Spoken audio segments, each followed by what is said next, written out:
Hi everybody, welcome back to another video for AP Bio. I hope that you had an excellent break, and I apologize in advance for my microphone quality. I'm filming on my school computer right now, and so it's not quite as good as my laptop at home.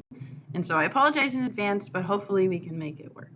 So we are going to be starting talking about Unit 6, which is all about this really awesome molecule called DNA. And we're going to start by talking about the history of DNA, and more specifically the history of the discoveries surrounding DNA. And I want to make a big important note that this is going to be very brief and very incomplete. There are so many scientists that have contributed to this field. We just don't have the time in our curriculum to focus on all of them.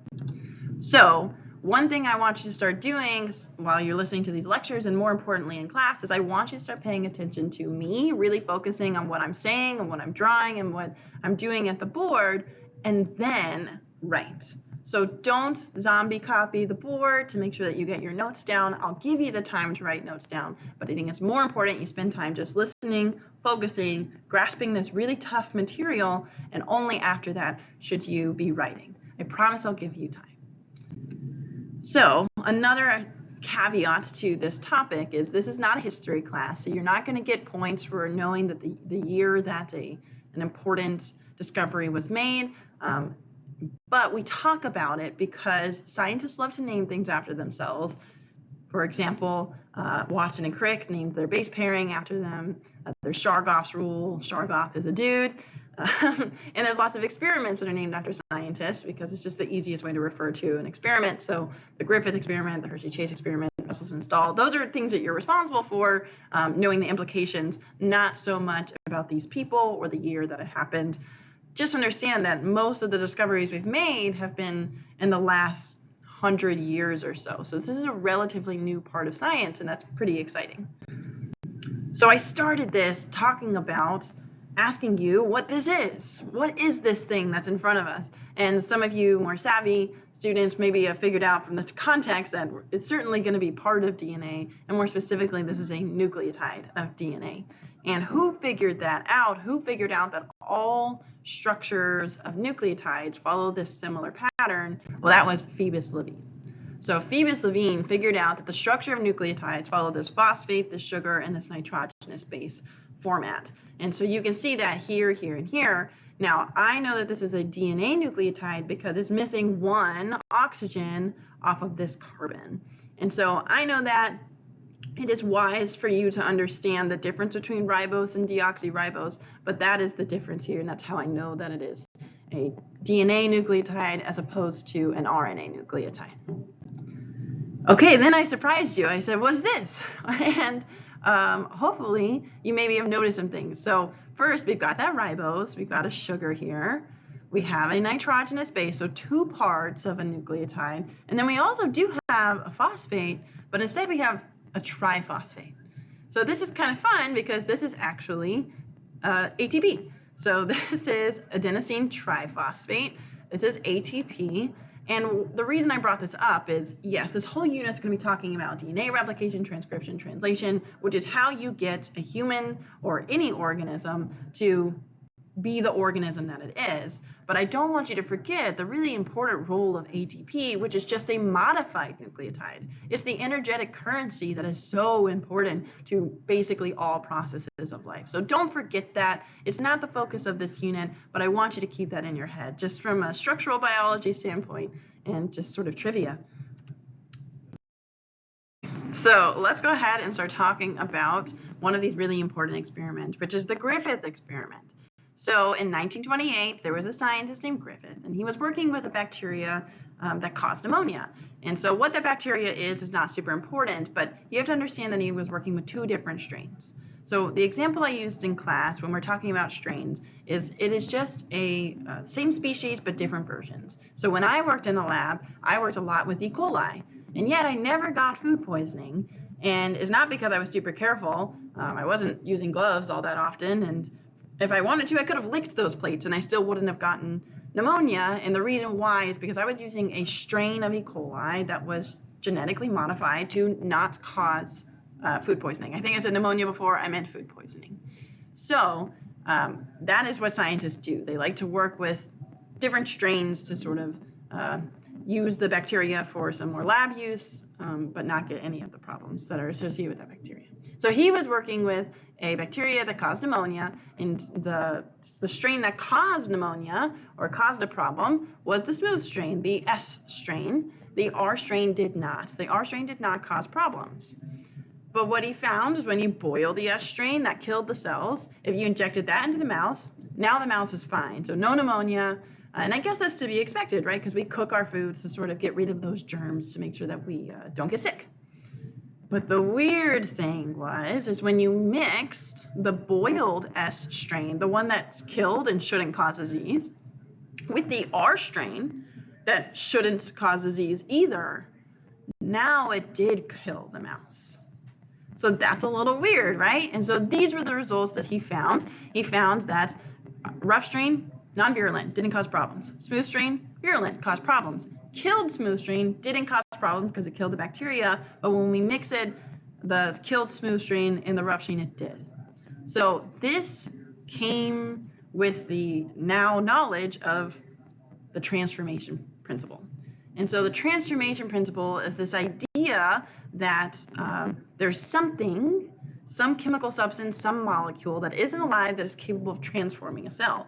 And so what happened is this R strain bacteria, which were living, what they could do is they could take up the DNA, the non-living DNA, from the boiled S strain, because when the boiled S strain is going to release its DNA, its contents into the environment, the R strain can actually take that up, those bacteria can take that up, and now they have R strain DNA, but they also have S strain DNA, which now basically converts these R strain into S strain, which is what killed the mouse.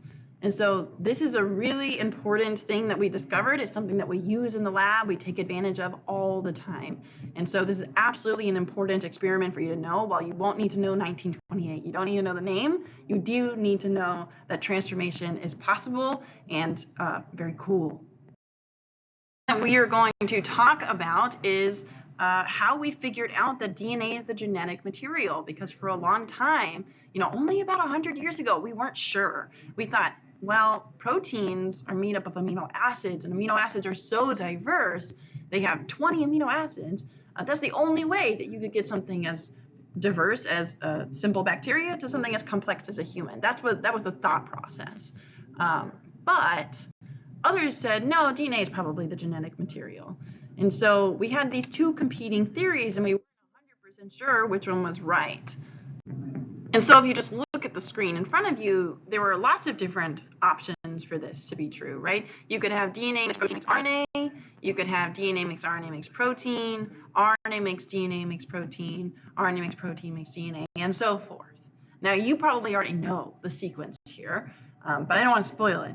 But you probably already know, but they didn't then. And so how did they prove this? Well, thankfully, there were some very scientists, Hershey and Chase, in 1952, they proved that DNA was the genetic material. And so how did they do this? Well, they took advantage of a virus called a bacteriophage. And a bacteriophage is just a virus that is going to infect specifically bacteria. There we go. So bacteriophages are going to be viruses that specifically infect bacteria. And so how they do this, now we know it's going to inject the genetic material directly into, and it's almost always DNA, directly into a bacterial cell, and then the bacterial cell will start to transcribe that DNA into the appropriate proteins. It'll copy the DNA to make the new viral genome, and it'll do all the stuff that's needed to make a new virus. Now, how did they figure out, though, that DNA was the genetic material? So how this virus works, this T2 bacteriophage, is going to find the bacteria and it's going to inject its DNA. And that's true for both of the conditions here that they've shown. The difference between the two conditions is that in this top one, they have radioactively labeled the protein. So viruses, specifically this bacteriophage, is mostly protein. So the shell around the DNA is mostly protein, and they labeled the sulfur in that protein to see what actually made it to the offspring. And in the other condition here, they have labeled the DNA. So they labeled the phosphorus in the DNA, and what they can see is in the first condition, well, what actually enters the cell and makes it to the baby viruses? Well, the DNA enters the cell because we know that's how it works now, and then it does everything it needs to do to make the new viruses. Well, there's no radioactivity, which means that the protein is not inherited, which basically tells us that the protein is not the genetic material.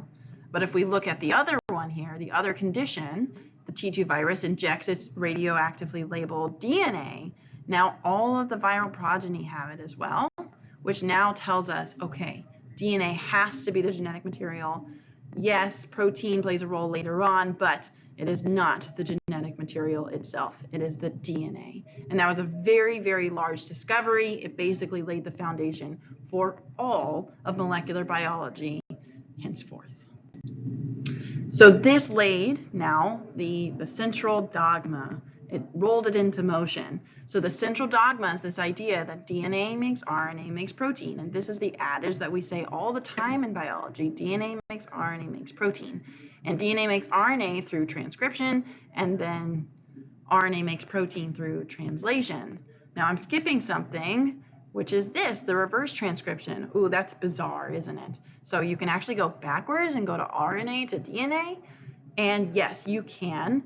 Not me, not you, but many viruses do this. So very famously, HIV is a retrovirus that has reverse transcriptase that can now go from RNA back to DNA.